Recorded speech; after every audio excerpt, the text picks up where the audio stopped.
¿Puede un gato comunicarse con los muertos? ¿Y si te dijera que una gata fue el canal para que mi abuela, ya fallecida, le hablara a mi mamá? Esta es la historia real de Matilda, y también de Lupita. Dos gatas, dos momentos que marcaron mi vida, y un terror que aún me cuesta entender. Todo comenzó en 2018, poco después de que mi abuela muriera. Por esa época, mi hermana quería tener un gato, y fue mi bisabuela, que vivía en una finca en Tota, Boyacá, quien nos dio una gatita recién nacida. Le pusimos Matilda, como en la película. Pequeña, juguetona, pero con una mirada que parecía saber demasiado. Matilda dormía todas las noches con mi hermana. Y algo extraño ocurrió justo cuando mi hermana tuvo su primer periodo. A la mañana siguiente, mi mamá se despertó inquieta. Me miró y me dijo: «Soñé con tu abuela». Me dijo: «A Luna ya le llegó su primer periodo». Y fue Matilda quien me lo contó. Sí, lo que acabas de escuchar. ¿Una gata?, le habló mi abuela. ¿Fue un simple sueño? ¿O hay algo más profundo entre nuestros gatos y el más allá? Pasó el tiempo, y con los años llegamos a tener 4 gatas. Una de ellas es Lupita. Su presencia me da paz, pero también misterio. Un día me quedé solo en casa sin trabajo.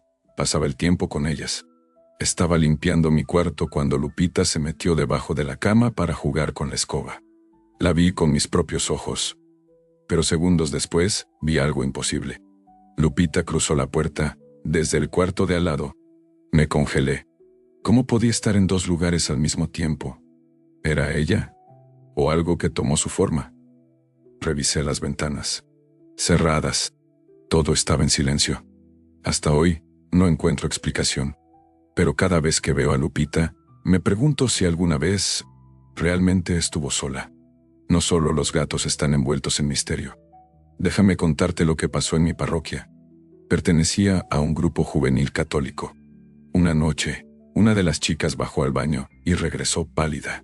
Vi a un monje, dijo. Estaba caminando hacia el baño.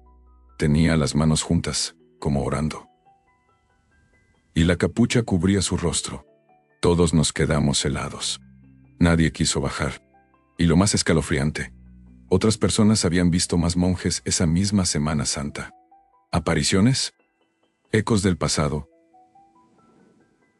Lo que sea que fuera, estaba allí con nosotros. Pero nada nos preparó para lo que vivimos ese sábado santo. Eran las 10 de la noche. Teníamos una fogata. Estábamos compartiendo comida y risas, cuando una moto apareció de la nada. 2 hombres con chaquetas de cuero. Nos miraron con burla. ¿Ustedes de la parroquia? ¿O están haciendo otras cosas por aquí? Nos inquietamos. El ambiente se volvió pesado. Y entonces, uno de ellos bajó de la moto y dijo: ¿y si yo les digo que soy Jesús? Uno de mis amigos, con fe, respondió: le agradeceríamos sus enseñanzas. Pero el hombre soltó una risa aterradora. Pues vengo de parte del diablo, nos dijo. Y abrió su chaqueta para mostrar una metralleta. Tienen 10 minutos para largarse si los vuelvo a ver, los fumigo. Corrimos por el barrio, escondiéndonos.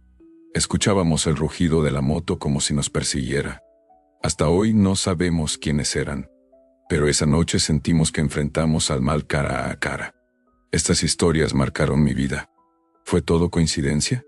¿Fantasía? ¿O algo más oscuro nos rodea sin que lo veamos? Lo único que sé es que el misterio está más cerca de lo que creemos. En nuestras casas, en nuestras mascotas, en nuestras iglesias. Y a veces, incluso en nosotros mismos. Gracias por escuchar mis historias. Y recuerda, nunca subestimes el poder de lo que no puedes explicar. Mi abuela dejó de ir a la escuela cuando vio algo que nadie más vio. Un hombrecito con ojos de miel, columpiándose en una cuerda sobre una cascada. Desde ese día, nunca volvió a ser la misma. Todo comenzó cuando ella era apenas una niña. Tenía que caminar cada mañana hacia la escuela con su hermano Israel. Cruzaban trochas de barro, petróleo, matorrales, y siempre un puente colgante sobre una cascada atronadora. Mi abuela decía que ese lugar le hacía latir el corazón en los oídos, que algo la apretaba por dentro sin saber por qué, hasta que lo vio. Un hombrecito peludo, con los ojos color miel, nariz torcida como un garfio. Ella se quedó helada. Preguntó a su hermano si lo veía, pero él solo veía el agua. Siguieron caminando, Cruzaron una cerca de púas y entraron a un potrero. Allí los esperaba un toro joven, no era muy grande, pero tenía la furia de algo poseído. Bufaba, raspaba el suelo, los retaba. Y mi abuela intentó correr, pero no pudo. Una planta espinosa, como de mora, se le enredó en las piernas. La jalaba, la apretaba. Israel también estaba atrapado. Entonces hicieron lo que se hace en el campo cuando se enfrenta a algo que no es de este mundo. Ave María Purísima, sin pecado concebida, una y otra vez, hasta que el toro desapareció, y la planta se deshizo, como si nunca hubiera estado allí. Mi abuela llegó ese día a la escuela, pero nunca volvió. Yo vi lo que vi, y ese duende me encontró cuando era niña, pero nunca me volvió a vernos. Mi bisabuelo era un campesino a la antigua. Sombrero, machete y fe en la tierra. En la fonda del pueblo conoció a un hombre extraño. Decía que sabía hacer brujería, que podía volverse animal, que la riqueza estaba al alcance, si uno se atrevía. Esta noche, volviendo a casa, le dijo: «Me voy a presentar. No seré yo, pero sabrás que soy yo».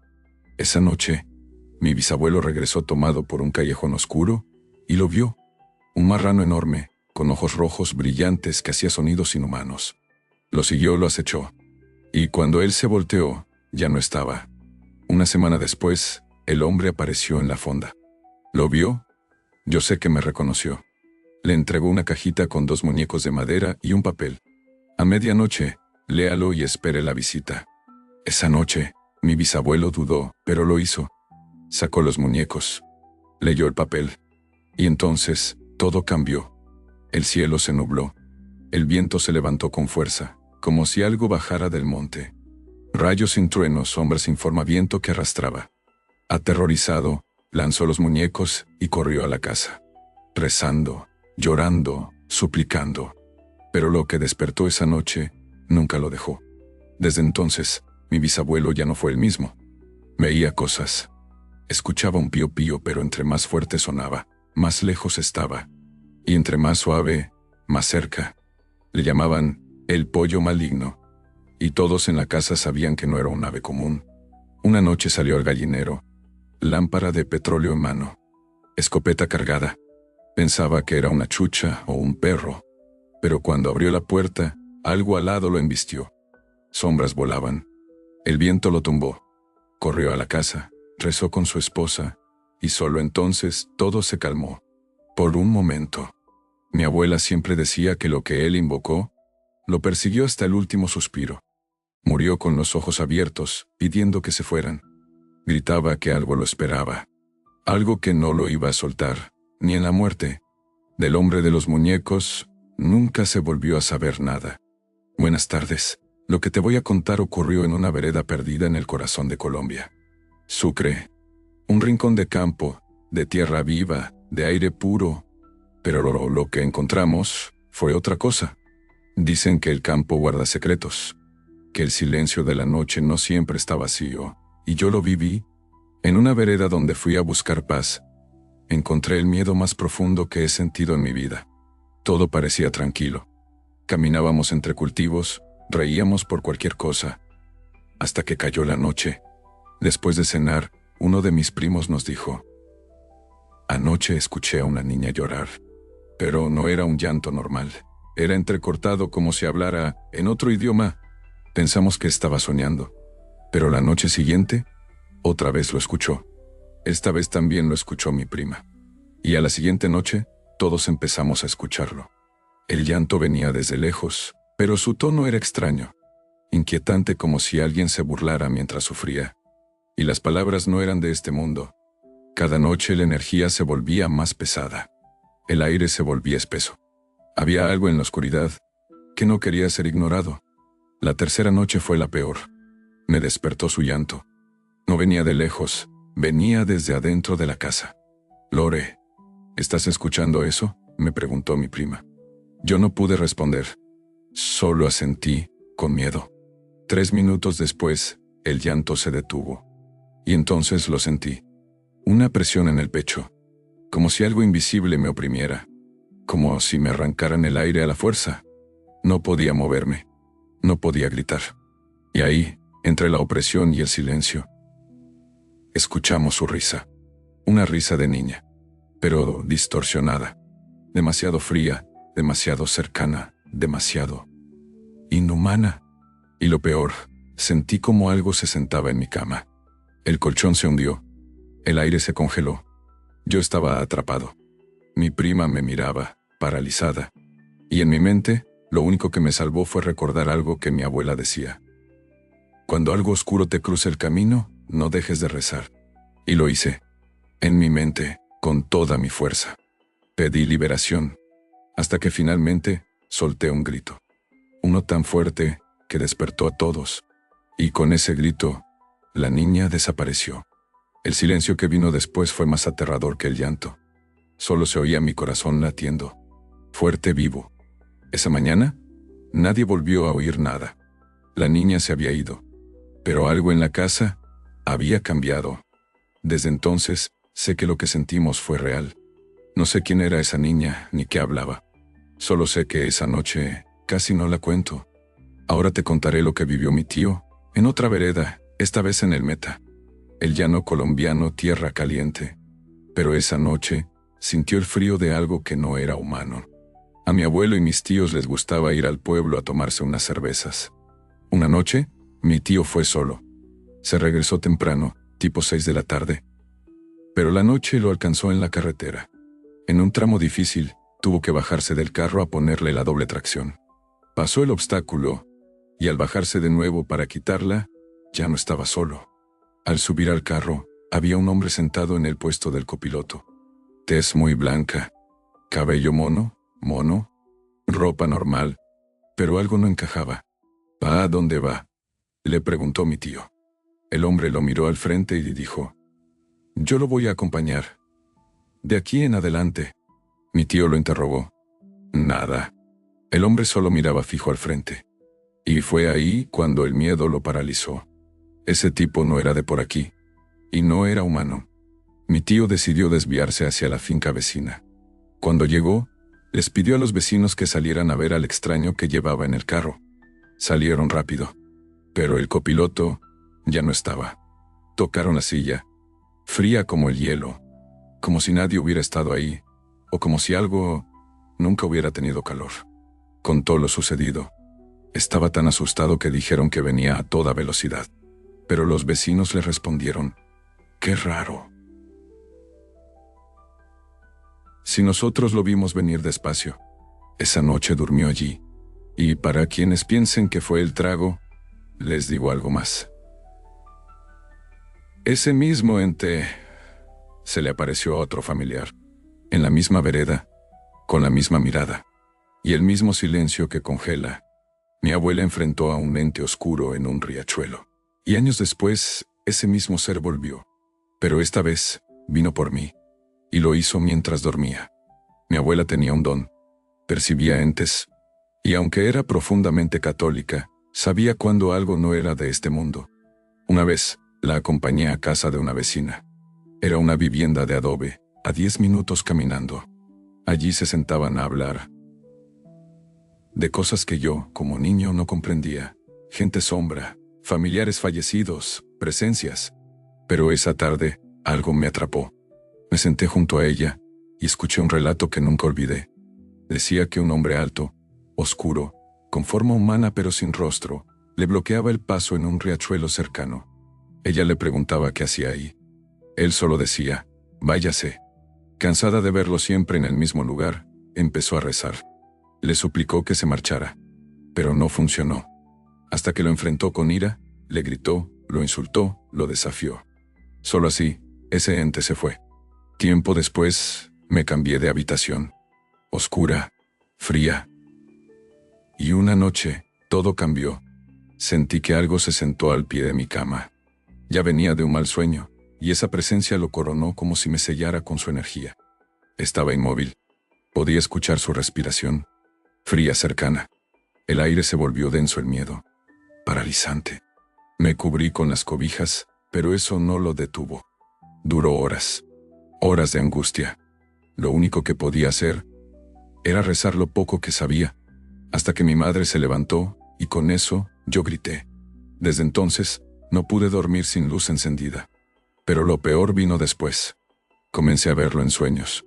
Alto sin rostro. Bajaba del techo y me tomaba del cuello. Las parálisis del sueño se volvieron constantes. Mi madre, al saber lo que había vivido su mamá, entendió. Llevó personas a hacer limpiezas espirituales. Colocaron amuletos. Me llevaron con un sacerdote que me puso una protección en la frente. Poco a poco, la calma volvió. Pero no todo terminó ahí. Una tía de mi madre, también con el don, vio un mono grande saltando entre los árboles que rodeaban la casa. Nos dijo: «Eso no debía estar aquí, lo trajeron». Creemos que al hacer el ritual para expulsar al ente, lo que hicimos fue despertar a un guardián. La casa estaba rodeada de bosque, riachuelos, tierra viva, tierra que no olvida. Tiempo después supimos algo más.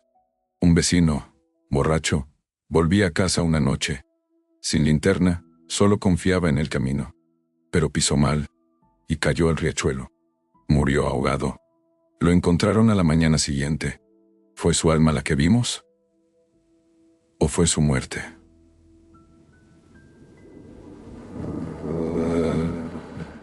La que abrió la puerta para algo más. Desde entonces creo que ese momento con mi abuela despertó en mí una capacidad para ver lo que otros no ven. No sé si era él, no sé si era el guardián, pero sí sé que lo sentí. Lo viví y aún lo recuerdo. Primero que todo, un saludo grande. Soy fan del canal y me he pegado unas buenas desveladas con tus historias. Vi que buscabas relatos de carretera y campo, y justo me acordé de algo que pasó en el tablón, entre Garagoa y Macanal, en Boyacá. No es la historia más aterradora del mundo, pero te aseguro que me dejó pensando. En Boyacá, entre Garagoa y Macanal, hay una carretera angosta que serpentea la montaña. En una de sus curvas más peligrosas, con una peña enorme coronada por una cruz, una muchacha sentada en una piedra, silenciosa e inmóvil, solo observaba. Mi vecino, llanero de corazón, le preguntó si necesitaba ayuda, pero ella no respondió. Solo lo miró fijo. Él siguió su camino, pero la piel se le erizó. Sintió el escalofrío de lo imposible. A 200 metros miró hacia atrás. Ya no estaba. No había dónde esconderse. Solo barranco y monte. Incluso el burro comenzó a caminar más rápido, como si también lo sintiera. Al día siguiente, preguntó en el caserío. Nadie sabía de ninguna joven por esa zona. Una semana después, en esa misma curva, un joven en moto perdió el control. Se fracturó una pierna. Vi una sombra que se me atravesó, juró. Desde entonces, nadie cruza esa curva sin tocar la bocina o decir «Buenas noches», aunque no haya nadie. Mi abuela me contó una historia que suena increíble, pero en mi familia la recuerdan como si fuera ayer. Don Manuel era un hombre rico, dueño de tierras, minas y soberbia. Un día, almorzando con amigos en un restaurante, dos ancianos humildes se le acercaron. «Don Manuel, ¿nos regalaría un plato de comida? Venimos de lejos y tenemos mucha hambre». Don Manuel los miró con desprecio. «No regalo nada a nadie», dijo, «mucho menos a los pobres que solo saben pedir». Les lanzó una sarta de groserías. Los ancianos, con calma y dignidad, le respondieron: «Que tenga usted un buen día, don Manuel». Y se marcharon. Horas después, esos mismos ancianos pasaron por la finca de doña María, amiga de mi abuela. «¿Nos regala un agua panelita con limón?», pidieron. «Claro», respondió ella. «¿Quieren almuerzo?». Les dio de comer, les agradeció. Y ellos siguieron su camino. Al día siguiente, una tormenta arrasó con todo. La mina de don Manuel quedó sepultada. Nunca se recuperó. Y en la finca de doña María, el árbol de limones floreció de la noche a la mañana, lleno de frutos jugosos. Dicen que no fueron ancianos comunes. Fueron prueba. Y don Manuel la falló. Años después, ya mayor, vivía en una finca entre montañas, cafetales, ríos, naturaleza pura. Hasta que un día, todo se detuvo. El viento no soplaba. Los pájaros no cantaban. Los animales se escondían. El aire se volvió pesado. Empecé a ver sombras, figuras que se movían por los linderos. Pero cada vez que me acercaba, desaparecían. No había huellas. No había rastros. Pero los perros ladraban. Las gallinas se alborotaban. Yo lo sentía. No era pesadilla. No era ilusión. Algo me rodeaba. El campo colombiano está lleno de historias que no caben en esta realidad. Espíritus que se manifiestan. Entes que observan. Sombras que se aparecen donde no deberían. No sé si todo esté conectado. No sé si fue el ente del riachuelo, el guardián del bosque o la mujer en la piedra. Lo único que sé es que cada historia deja una marca. Y si alguna vez te encuentras con algo que no puedes explicar, saluda. Reza. Y no te detengas. Si llegaste hasta aquí, es porque crees que hay algo más allá de lo que vemos. Suscríbete. Activa la campana. Y acompáñanos en la próxima historia. Porque el misterio nacional no descansa.